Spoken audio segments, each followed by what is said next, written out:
Hi, and welcome to my brand new channel. My name is Brianna, and I am a knitter. I've been a knitter for a very long time, and in this space, I am here to talk about all the things knit and any other craft I happen to be working on that I think is worth sharing and that I think that you would enjoy.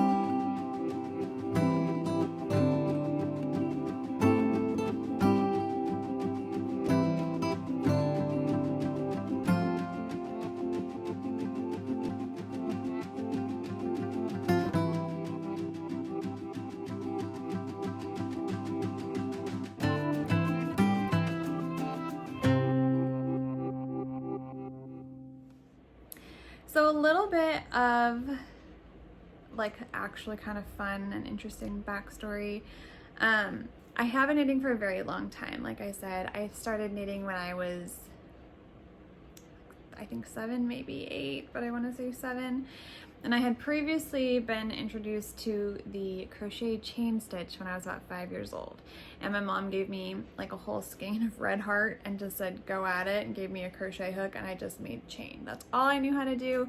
That's all I cared to learn how to do. And I was very busy. So I made chain stitch that ran up and down the stairs more times than you could count.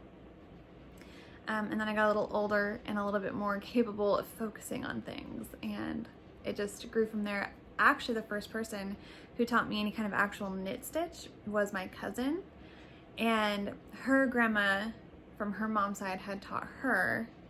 And so all I learned was on this hat that had already been cast on, and I was there for like a whole weekend, and I just knitted that thing as much as I could.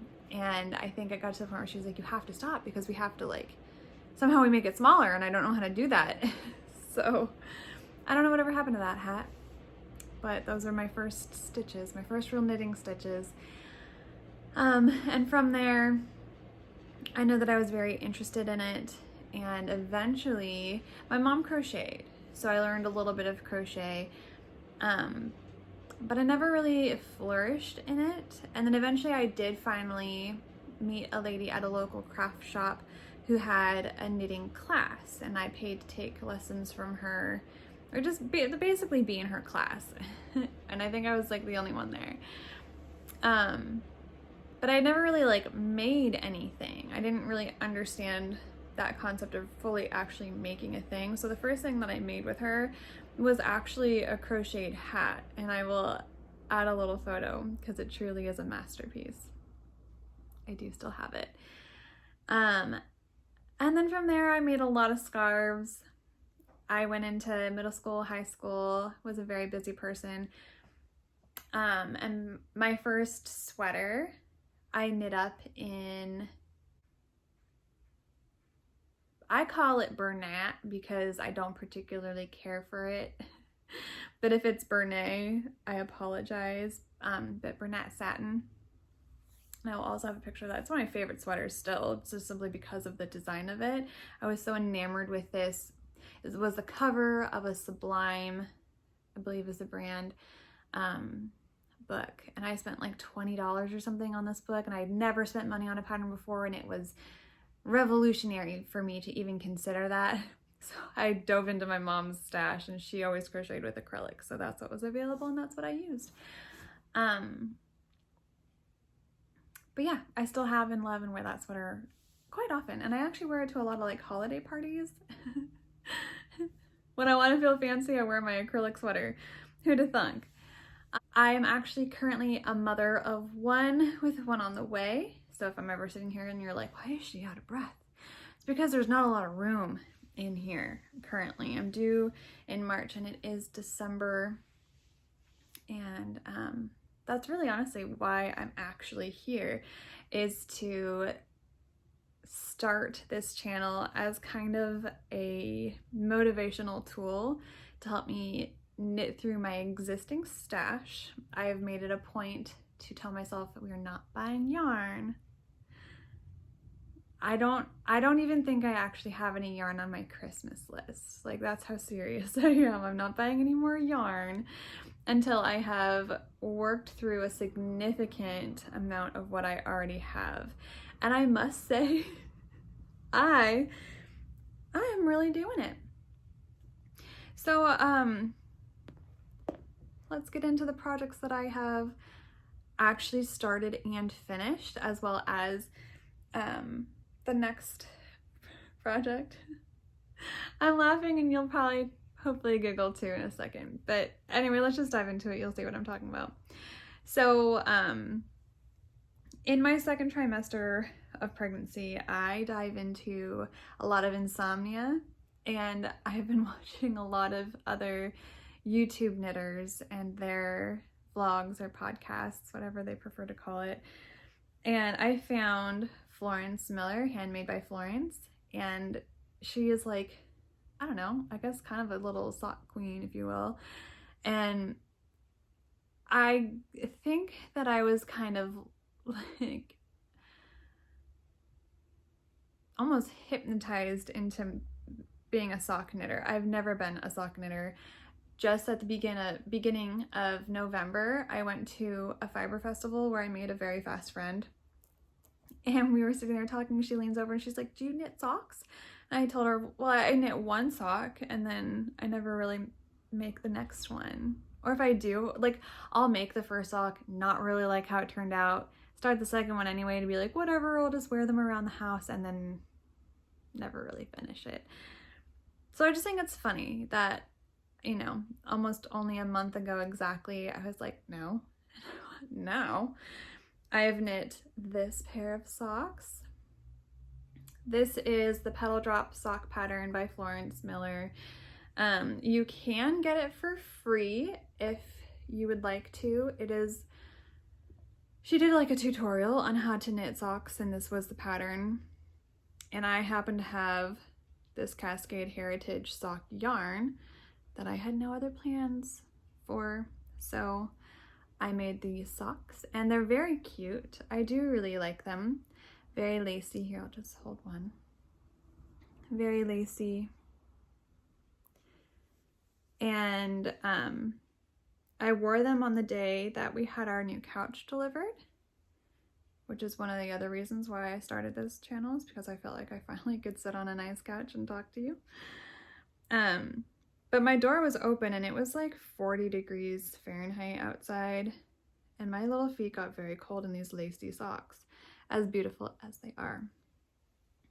So with all of the leftover Cascade Heritage that I had from this pair, I was like, well, obviously I can't just not use it. I'm working through the stash. So I cast on these. I held the, sorry, I did have these on the other day. I held the Cascade Heritage double with a Knit Picks yarn. And then my little pregnant brain said, oh no, we're gonna run out of at least one of those. So I did contrasting heels and toes, which I like the look of. I'm not upset about it. I just think it's funny because I still have yarn left for all of them. All of them. So I actually have like an interesting little plan. I kind of figured I would have bits and pieces left over of various skeins of sock yarn. So my plan is to find an appropriate toe up, relatively basic, quick to work up pattern to hopefully in some kind of aesthetically pleasing manner use up those last actual full bits. I hate wasting yarn. One of my favorite sweaters, but yeah, it's the Tin Can Knits Flax Sweater, and I think it's supposed to be worked up as a worsted weight, but a lot of what I used was fingering held double, so technically a DK kind of weight every once in a while. But I do love not wasting anything. I grew up, it's actually like a marled sweater completely of leftover pieces from different sweaters, from my sweaters and other projects. And my friend, who's also a big knitter, she doesn't know what else to do with her scraps and extra ends, so she will literally just send them to me. She lives down in Texas right now. I'm hoping she moves home soon. because I miss her very much, and she's like the only other knitter that I know in the area. She'll send me her ends every once in a while, and I will, depending on what they are, how much of it there is, I will work them into something. And this sweater, it's technically the Tin Can Knits Flax Sweater. I'll add a picture, I'll show you my bump.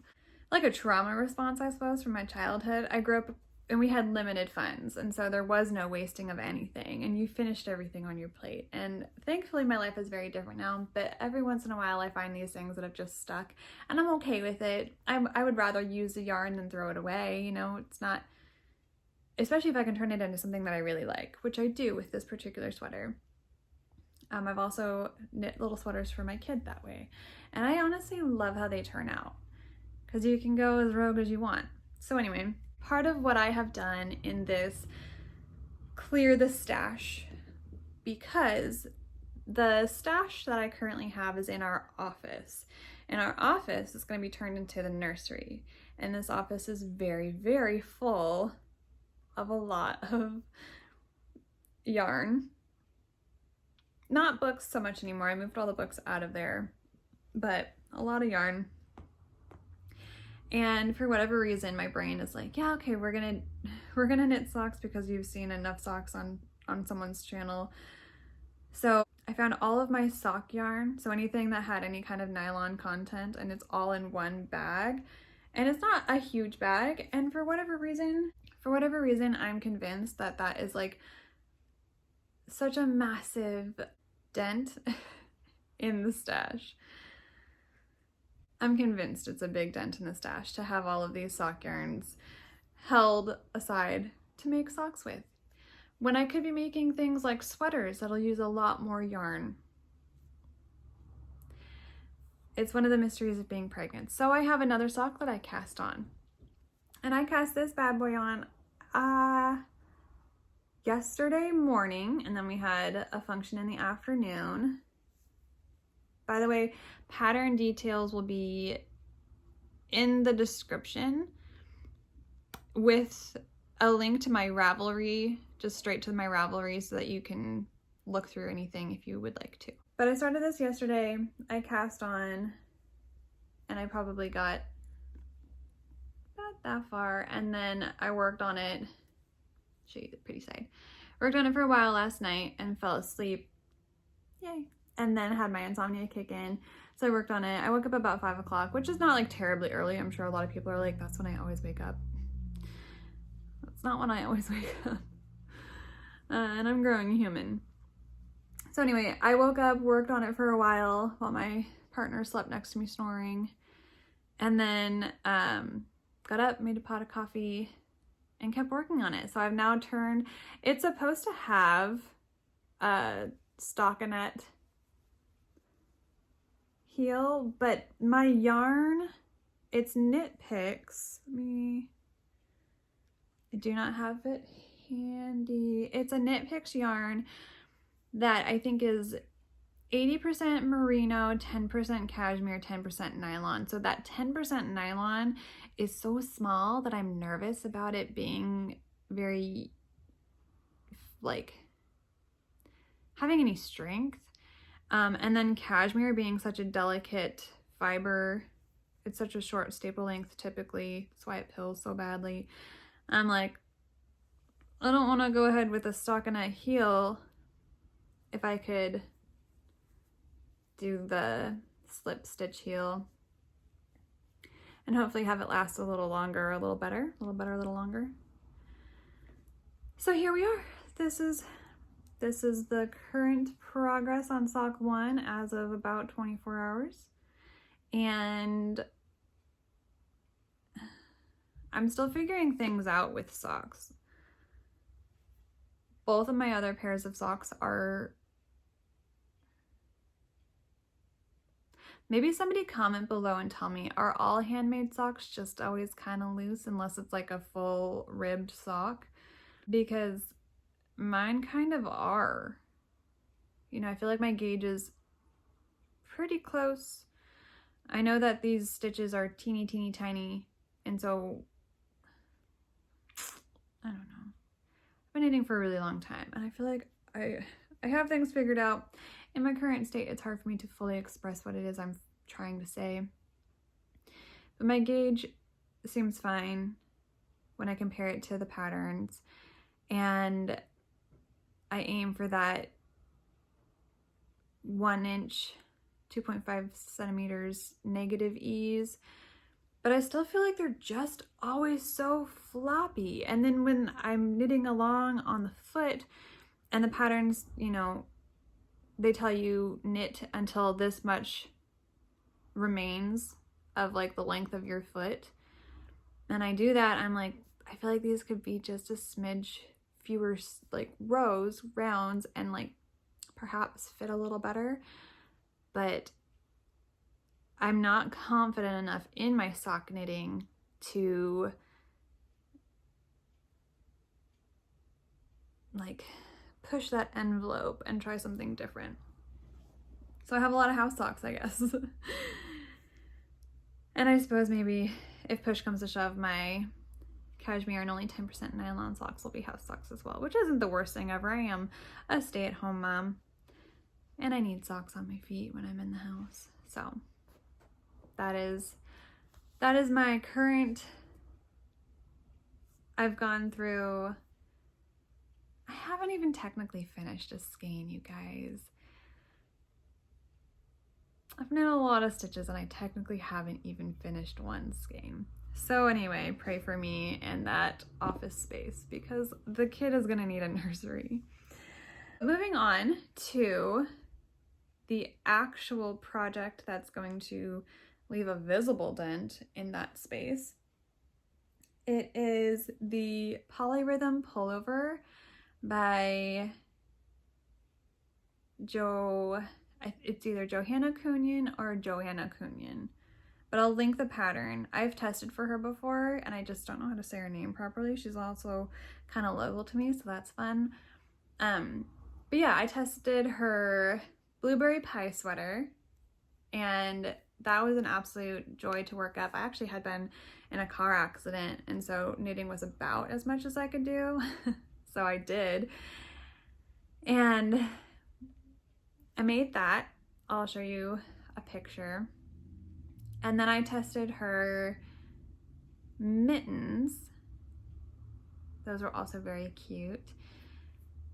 And I didn't get to test the Polyrhythm because she published it via Pompom magazine, and I just immediately bought the magazine, and I've been waiting to knit this for a very long time, but now is finally the time. I've had the yarn in my stash and everything, and I think I have proper yardage again, who knows.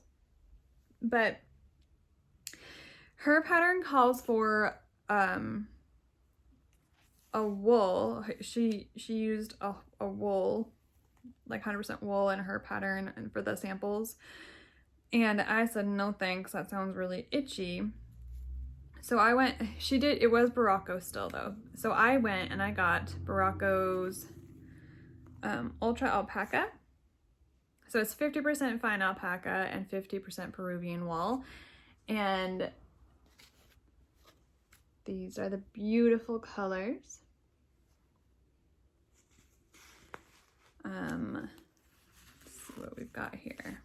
The tan beige color is color number 6214, and it's just like a really nice, very neutral, light tan color. I was going for, so like I play piano, she plays piano, she's also very musical, and I think in a number of ways, like I think she's in a band. But that's why she went ahead with the Polyrhythm. She has I'll link to her Instagram as well. Go check out her Instagram. I'll put her handle in, because she did a reel, I think, a while back about the Polyrhythm when she was talking about it and like launching the concept to people. But you'll understand what I do this and what that means when you watch that. Anyway, so I was going for like an antique piano keys vibe with these colors. I didn't want a pristine white. I thought for me that would be kind of an oops. I have a dog, I have 2 cats, I now have a kid. I don't know how long ago this pattern came out, so I don't know if he was around already. But anyway, I was definitely thinking ahead, and look at me go. So just a nice light tan color. And then 6245, this is as close to black as I can conceptualize for yarn. And I have a couple caked up. I'm sure you know what those look like, so I'll save you from looking at them. And I started a swatch because I'm a good little knitter.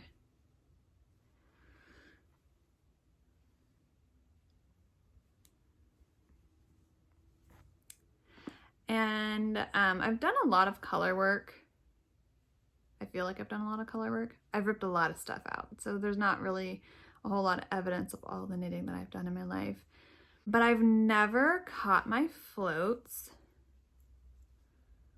like this before.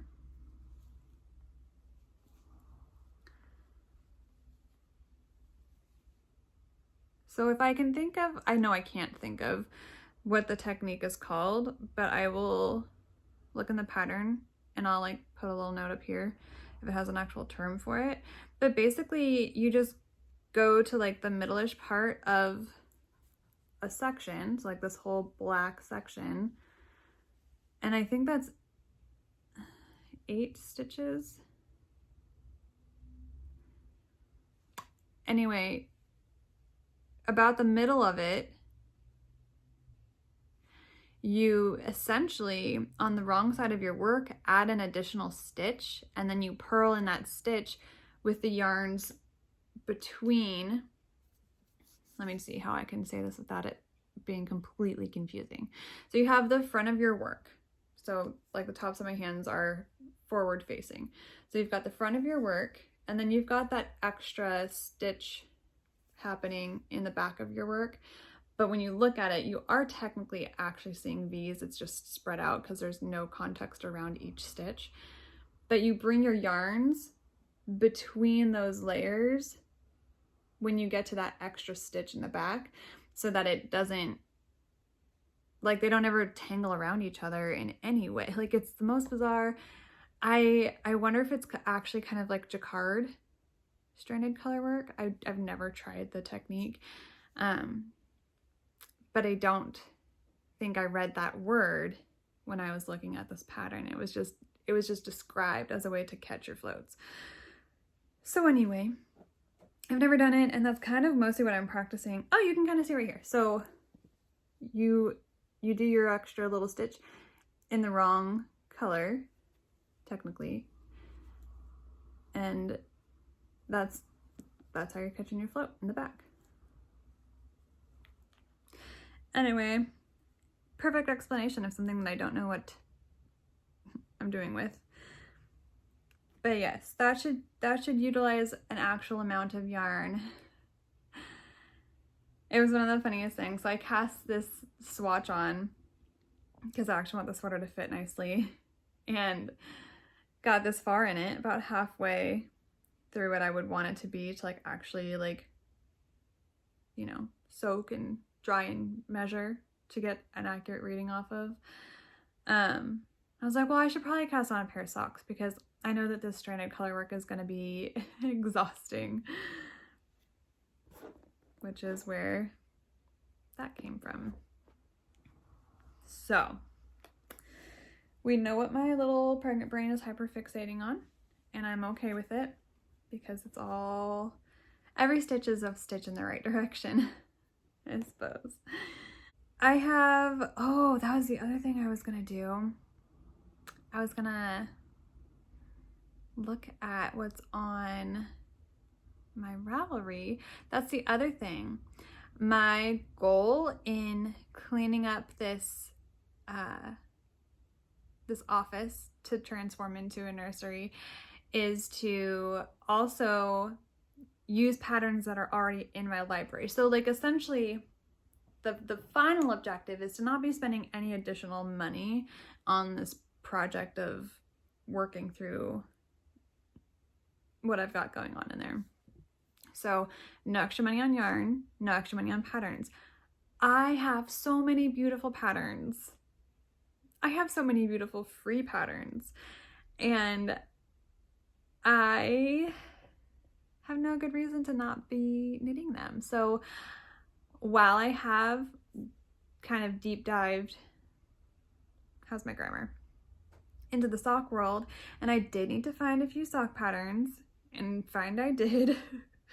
I'm not spending money on patterns right now. I found other than the pattern that I am thinking I'll probably end up using for my tidbits of sock yarn that are left, which I do think will be the DRK Everyday Sock, because it is toe up, because it is ribbed. I think that would be the only sock pattern that I would buy for the time being. So, but then I get to use all the little bits of my yarn, and I like that. And the only other thing that I'll say about the socks before you're like, hopefully you're still here, is that my plan is, because I figured every pair of socks would have some degree of leftover yarn. So with that yarn, having this additional pattern, I'm gonna close the loop. Having this additional pattern of a basic ribbed toe-up sock allows me to use whatever yarn I have left. You know, I could stripe them, I could have it be solid if I feel like there's enough, but if I only have enough for one sock, that's fine, because they're gonna match in pattern, they're just not gonna match in color. And I thought that was so funny. We'll see if it's funny to me in 6 months, who knows.